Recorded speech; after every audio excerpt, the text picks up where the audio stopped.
My name is Sally Wier. I'm a conservation project manager with Colorado Open Lands, and I am based in the San Luis Valley in our Alamosa office. And I do land easements, like many of you here in the room, but I also focus a lot of my time on groundwater conservation work and integrating that into the easement model. And so I want to take some time with you folks this morning to share what that looks like and what we're working on to address some pretty pressing and urgent and severe aquifer depletion situations down in the San Luis Valley. So we're going to talk about groundwater conservation easements as a tool to assist landowners and also address our aquifer sustainability issues in the San Luis Valley. So I appreciate the emphasis on water at this summit because this is near and dear to my heart, and it's a critical issue in the San Luis Valley for all land conservation. Water is so key down there. And it's been interesting to hear some conversation around how our different land trusts have in the past worked with water rights and incorporating those and encumbering those in easements, and maybe how we're changing that now and moving forward. We all acknowledge that water is a very critical part of the land that we do protect across Colorado, being in the arid West. Water is very important for our wildlife habitats, ecosystem function, very important for food production with irrigated agriculture, especially in arid places like the Valley. And that feeds into our rural economies and cultures and ways of life across many parts of the state. So water is integral to what we're all doing. And I've heard people talk about how their easement language has changed in past years, that maybe formerly it was very, very strict, very tight and rigid on encumbering water rights, tying water to the land, and really being fairly rigid on saying that the beneficial use for which water has been used for on a property in the past has to continue. That historic use pattern must be what is practiced going into the future. But I think many of us are in our landscapes, as we see aridification and ongoing and increasing drought, are realizing that maybe something that rigid is not the best option for any one particular piece of land or for a broader water community. And so I've heard people talk about changing, having more flexible water language and these sorts of things. It's becoming more and more relevant for all of our work. This is very relevant in the San Luis Valley, down in south central Colorado. This is the headwaters of the Rio Grande. This is a map of the Rio Grande Basin. The east and west sides of the basin are large mountain ranges, the San Juan Mountains and the Sangre de Cristo Mountains, with 14ers on them. And so our surface water hydrology is really fed by those mountains, snowpack, runoff, and so on. But the bottom and the center of the valley is a high altitude desert. It's flat. We get about 7 to 10 inches of natural precipitation a year, so it's very, very arid. We're at about 7,700 feet above sea level across that valley. It's very flat, and the bottom of the valley is primarily owned in private land ownership, and it's farms and ranches, a lot of irrigated cropland. Potatoes, barley, grains, hay, alfalfa, those are some of the primary crops that we have. And because it's only 7 inches of water a year, we rely very heavily on irrigation to make that possible. We have surface water that is used across the valley. We have extensive networks of canals and ditches that have been created over the past 100 years. But in the past 100 years, we've also seen a huge increase in drilling groundwater wells. The valley has 2 aquifers underneath it. There's a deep confined aquifer, and then we have an impermeable clay layer, and above that in the central part of the valley is an unconfined aquifer that's more shallow and easier to tap and access for irrigation. But both of these aquifers have been tapped extensively. We have over 5,000 high-capacity irrigation wells across the valley. That does not include domestic stock wells, artesian wells. And we pump around 500,000 acre-feet of water a year in support of our irrigated agriculture. So it's a significant draw on water, and we have gotten to the point where that overdraft of the aquifer is problematic. This is a chart that is near and dear to farmers, ranchers, and water managers in the valley. This is a chart that shows the volume of water in the unconfined aquifer, so one of the 2 in the San Luis Valley. The far left is 2002 as a starting point, when of course we all got hit by mega drought. And you can see that it tanked pretty quickly. We've had ups and downs, but the far right is 2022, so a couple years old, but the trend is continuing in the same direction. we've lost about 1 million acre feet of water over net in our unconfined aquifer in the past 20 years, and it's continuing to go down. This is partly because we're still pumping, but Mother Nature is also not helping us. We're seeing large changes in our snowpack regimes, the timing of our runoff, disconnect between when that runoff is happening and when crops need it. And so a heavier reliance is developing on groundwater to give the crops what they need when they need it in their growing cycle. So this is a trend that is significant in a big way. We actually have a sustainability requirement that has been mandated for our basin by the Division of Water Resources. And the valley is broken into we're in District 3, the Rio Grande District, and we've been broken into sub-districts. And each sub-district that has its own somewhat unique hydrology in the overall picture of the valley has some pretty harsh deadlines, some as early as 2031, where if we do not address the sustainability requirements that have been mandated by the division engineer and the state engineer does have the authority to shut off our wells, hard stop. And that would be very significant for the irrigated agriculture, the economy, the lifeway of all the people in the valley, and also have trickle-down implications for soil health, land health, water health, dust storms. I've spoke to some folks from the valley this morning, and brownouts are a big issue. It's very windy there, and if you have open dirt, it moves. So how do we incentivize people to use less groundwater? How do we conserve that as a particular resource? And what is the space for a conservation easement to play a part in that solution? That was the question that came up a number of years ago. Colorado Open Lands, the Rio Grande Headwaters Land Trust, some water managers, including our now Senator Cleve Simpson, who's also a general manager of one of our water districts.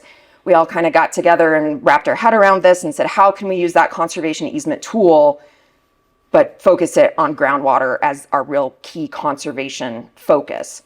And so we sat down, we did a lot of work, and we figured it out. So we've now closed one conservation easement, sample size of 1, which I'll talk about in particular in a moment. But some overarching trends that we see in what these projects are and what we hope they can be is that if you were to read one of these deeds, it would look very similar to a land conservation easement. These easements do also encumber the surface of the earth. So similar restrictions on building development and so on. But the main focus, the main restriction that's written into these is how many acre feet of water a landowner may pump out of a well or a set of wells. One nice thing about the structure of these projects is just as every land easement is unique, every groundwater easement could be unique. We do not have to say, it's full buy and dry, we're shutting off a well, or we're shutting off all the wells. We can work with a landowner and say, I want to shut off this well, but this well over here, I want to keep going full bore. This one I want to reduce by 20%. We also have the flexibility at looking at a larger property, say thousands of acres, that has many wells, and not define a reduction on per well, but rather say over my entire agricultural operation, I as a land manager and a steward and landowner, I'm confident I can reduce my groundwater use by 40%, 60%, whatever it is. We're not going to mandate how that reduction is achieved. They can manage that. They can say, I have a rotational fallowing plan, and that's going to allow me to get there. Maybe that's integrated with altering crops that are more water conservative, that don't need as much as, say, potatoes. It may be a combination of those things. So we empower the landowners to figure out how they can transition to using less water. We also do work with the landowners on developing farm and ranch transition plans, especially in the instance where there's full fallowing or full dry up of a well. We want to make sure that that land is transitioned in a way that's going to maintain land health. And I'll talk a little bit more about that in a moment. One very critical piece of how these easements are written is that we have worked with the state so that groundwater conservation easements are now recognized as a water conservation program. And that means that plus the language that we have in the deeds means that the water rights that are encumbered are spoken for. So 10 years down the road, when the state comes out with their abandonment list, they are not able to look at a well that has not been pumping and say that that water is now abandoned and available to be reappropriated. So that's a critical component. We want to keep this water in the aquifer to recover it. And basically the intent is to leave the water in the aquifer and kind of hold it for non-use so that we can achieve that recovery in those underground water levels. Also, the landowners still own their water right and own their water right decree. There's a lot of buy and dry programs out there, and some landowners are certainly not comfortable with the idea of selling their water right to the state or another entity. And so for some landowners, that's an important component for them. So to put this into practice, I want to share briefly what our first and only groundwater easement so far looks like. It was the first one in the nation. It's called Peachwood Farms. It's in the northern end of the San Luis Valley. And this is a shot of the property, very typical San Luis Valley agricultural operation, 12 large center pivot circles that were in alfalfa and grain. And the particular structure of this project was such that we put a full well retirement on 7 of those circles, so full dry up of those. 50% of the water right for pumping was retained on 5 of the circles. An interesting spin on this project is that instead of actually continuing to irrigate and do production, maybe in a modified way on those 5 circles, the reality is that the full surface of the ground will be dried up ultimately across the entire 12 circles. That 50% water right that's been retained has actually, the intent is to take that to water court and actually change that water right into an augmentation water right so that our local water management subdistrict can then actually address some of their sustainability and depletion requirements. So it's not only a win for the landowner, but it's also a win for the local aquifer. And it's very significant. We say it was one easement for sustainability. Those sub-districts have individual sustainability requirements with thresholds and definitions and water volumes that the state has mandated. And prior to completing this easement, the sub-district that this property was in was not in compliance and not in within that threshold of being considered sustainable. The water that we saved, which is around 1,700 acre feet a year that is now staying in the aquifer because of this project, that was a big enough water savings to then bump that whole sub-district into being considered sustainable by the state. So that means this one landowner retiring their property means that every farm and rancher that are his neighbors are now able to continue to operate. So it's pretty significant for the community. I also want to mention that what happens after this water gets retired. Very, very important to think about that. A lot of folks in the valley are very concerned about the urgency, shutting off wells, reducing the use, but then what? So on Peachwood Farms, we are actively working on a strategic revegetation plan because 12 circles is a lot of land.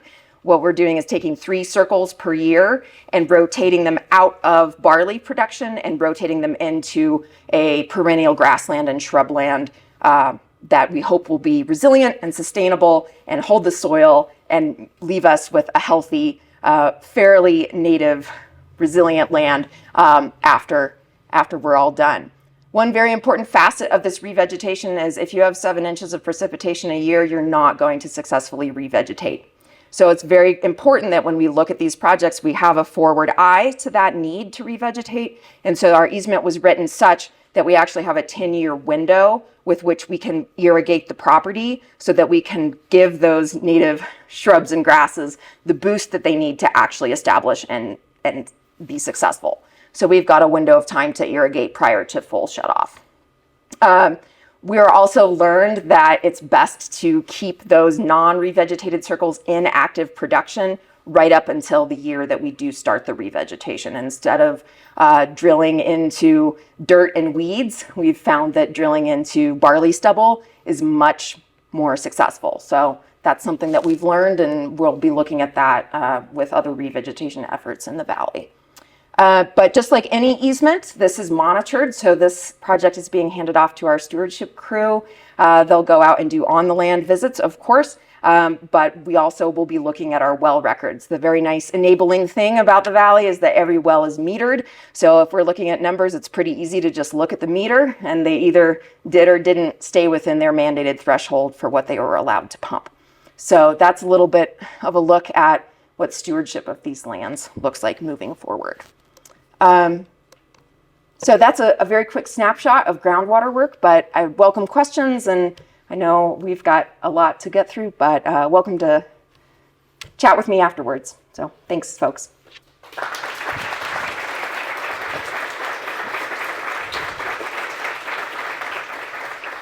Do we have questions or just pass on? Okay, we're going to keep going. So questions, find me later. Thanks.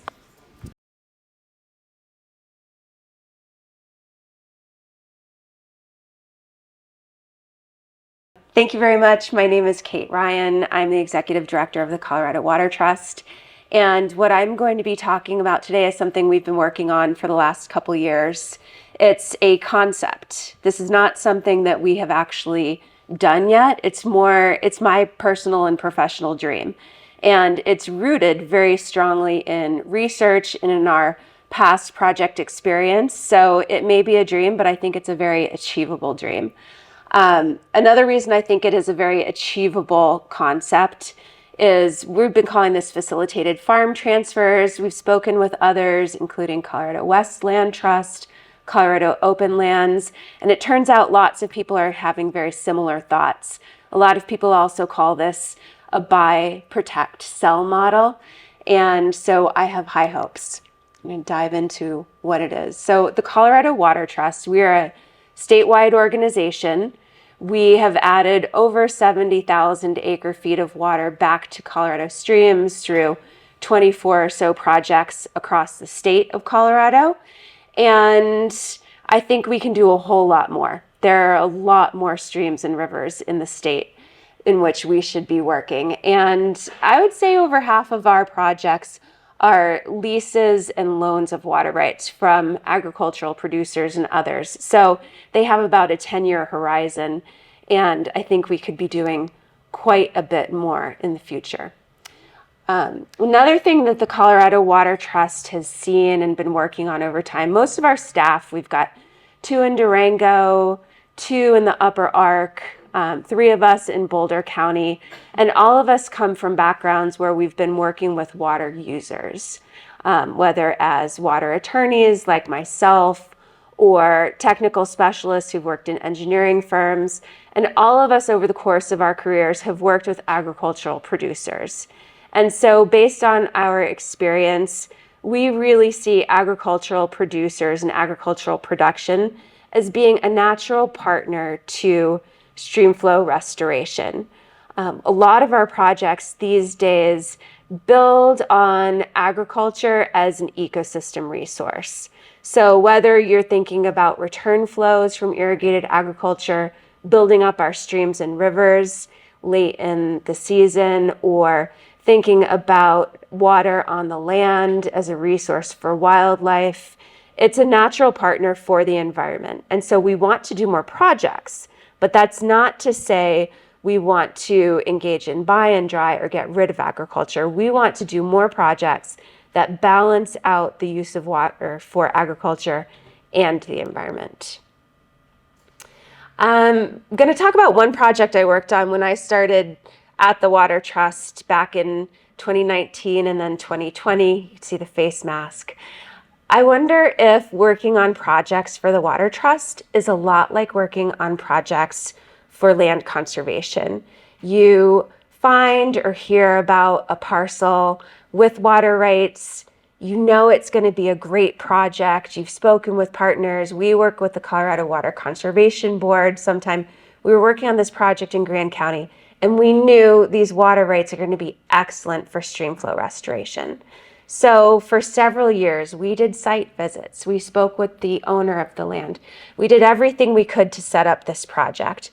Going out during COVID and tromping around and spending hours and hours and hours.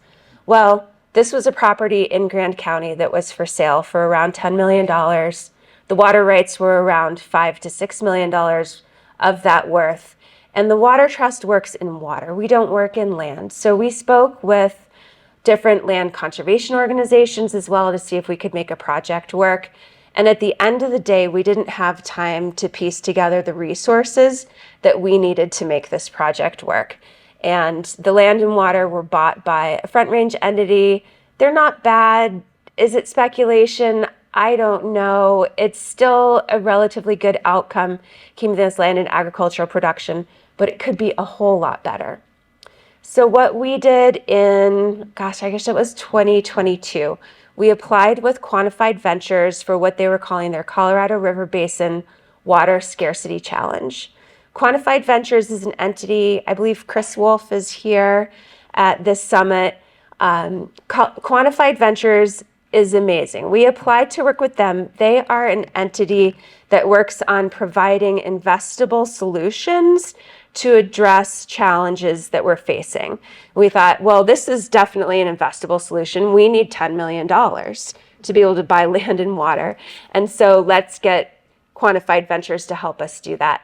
And they did exactly that. They helped us for over a year. We did interviews of land conservation professionals, agricultural producers, existing project partners, the Colorado River District, Northern Water, Colorado Ag Water Alliance, lots of entities that we could think of who would have information that we could use to develop a model where we could gain that $10 million and do something really good with it for conservation of productive agricultural land with water rights that can also be used to benefit stream flow.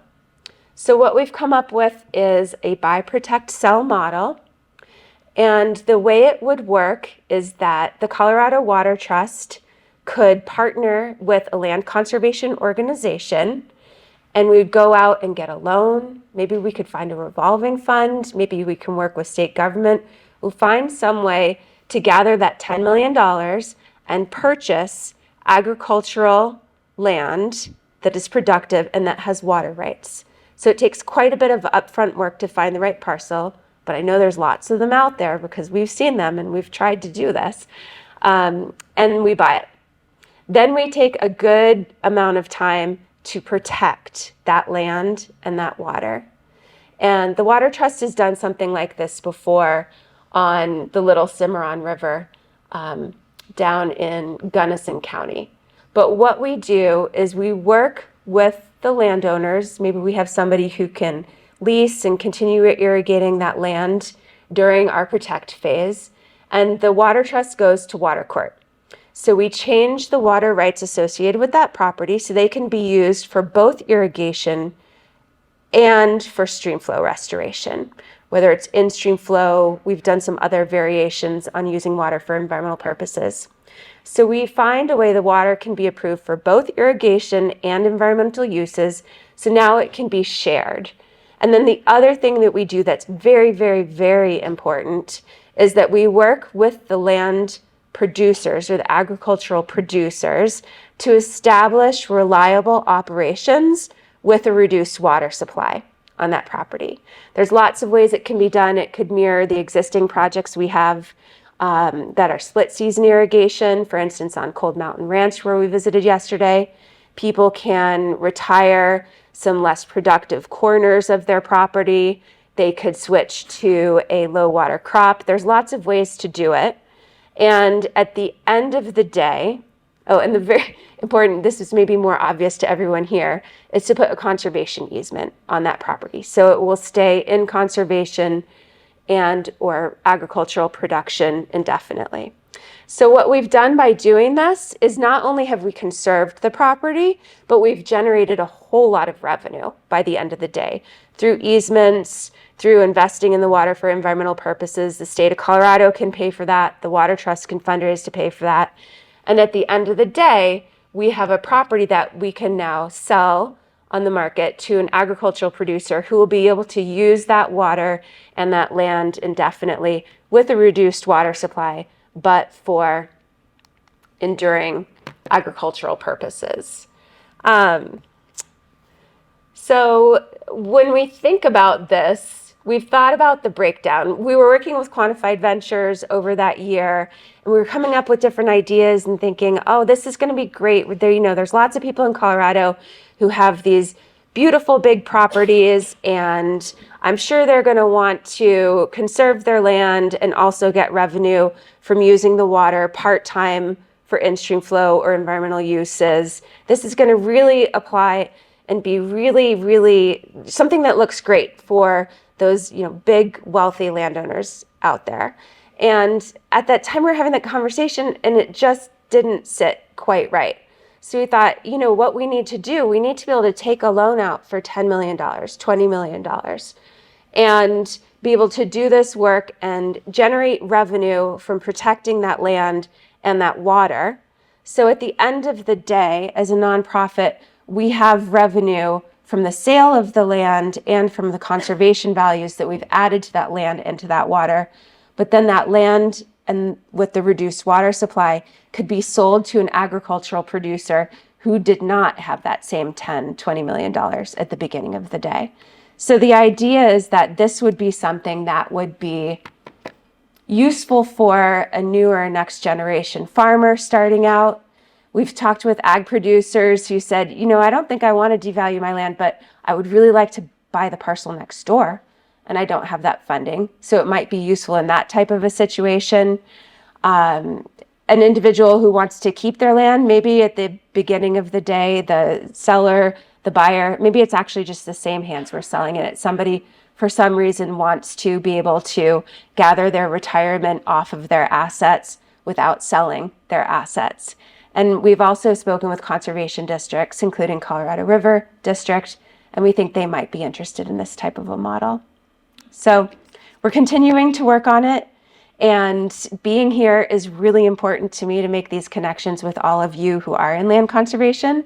So if you think you're working on a parcel where this might work well, or you just want to talk about it more generally, please reach out.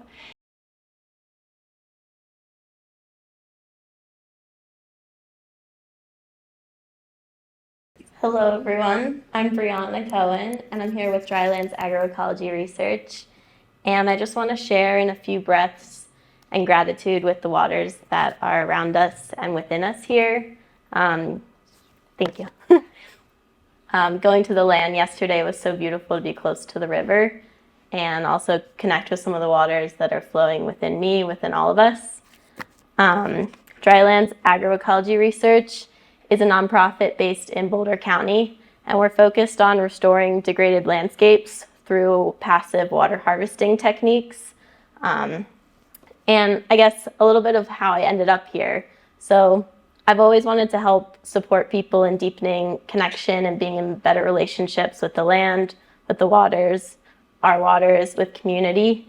And DAR, which is how we abbreviate Drylands Agroecology Research, which also is to give in Spanish, is one of the few organizations I found that is doing just that, weaving relationships with land, with community, with culture, in all of the work that we do to steward the land and the community. So, I have some note cards to support me. In 2015, Nick, one of the co-founders of DAR, found a parcel of land, 14 acres of deeply degraded land in Boulder County along 36, and only less than an acre of the land could be irrigated. So they were very limited in what they could do to farm this land. And they went to the NRCS, who kind of advised them to find other land. This isn't farmable. And some other experts agreed. And so what this became is an unprecedented experiment in how to restore deeply degraded landscapes with very limited water. And so, fast forward, here's how they did it. Imagine a sloped landscape and contour terraces running along that landscape. Contour swales bisect a hill on its contour line and create a basin that collects, harvests, and stores water in the soil. And this helps to create moisture and nourished soil on those swales. So this is a USDA recognized technique, contour terracing, and it reduces erosion because it's slowing down the water that's falling on the land. And DAR goes a bit beyond in just reducing erosion, but it's using the water that's falling on the land to rehydrate and revegetate the landscape as well. And here's some photos of some of those swales. So the swales create a wet microclimate. And here we planted 1,000 trees at Elk Run Farm. And most people thought it was crazy to do without irrigation and thought that Nick and the family and friends that were all kind of coming together to do this land work were nuts. But 4 years later, we saw a 79% survival rate in all those trees that were planted. And these aren't just any trees being planted, but they're productive trees. So native trees such as pears, apples, and plums, fruit trees to provide also fruit and food for those living on the land, as well as nitrogen-fixing plants to support moisture in the soil and provide shade, cool, and rehydration. Then between the swales, we have rotational livestock grazing to enhance the grasslands. They're resistant to drought. It helps support the soil to be resistant to drought, adds moisture, and anchors the soil in the ground. Especially, we experience a lot of high winds in this area too. So this is all integrated to become part of the agroforestry practices that support this land. So, impossible to farm land became this thriving ecosystem. And all of these practices are rooted in ancient practices from indigenous peoples and what became permaculture, regenerative agriculture. A lot of Black and African American farmers in the 1900s used these practices when they were largely farming these lands.